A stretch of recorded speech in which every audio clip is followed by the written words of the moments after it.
ওং শান্তি। আমি বিকে লক্ষ্মী মজুমদার আজ আপনাদের কাছে আরও একটি নতুন কবিতা পড়ে শোনাতে যাচ্ছি। জানি না কবিতাটা কেমন হয়েছে, যদি ভালো লেগে থাকে অতি অবশ্যই জানাবেন।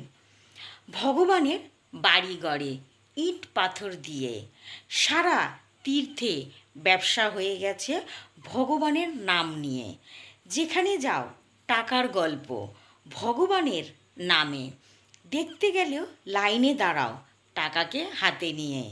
পারবে না করতে তুমি মনস্কামনা, শুধু কলরবই শুনবে।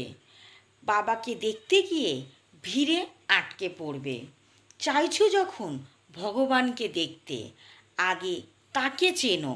সৎ গুরুর কাছে এসে সৎ প্রচেষ্টা তুমি করো।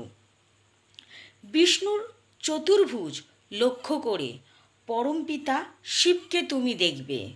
যে তীর্থে যাবে তুমি তারই মধ্যে আমার বাবার রূপটি তুমি দেখবে। রূপের ছটাক আমার বাবা সারা দেশ দুনিয়াতে বিভিন্ন আকারে তিনি দেখান। তিনি যে মহাকালী, মহাকালেরই আর এক রূপ। তিনিই যে সারা বিশ্বের বিকাশ ঘটান। ওং শান্তি। ওং শান্তি সকল বন্ধুদের, সকল দর্শকদের, সকল সেন্টারের দিদিদের ও দাদাদের জানাই আমার আন্তরিক প্রীতি শুভেচ্ছা।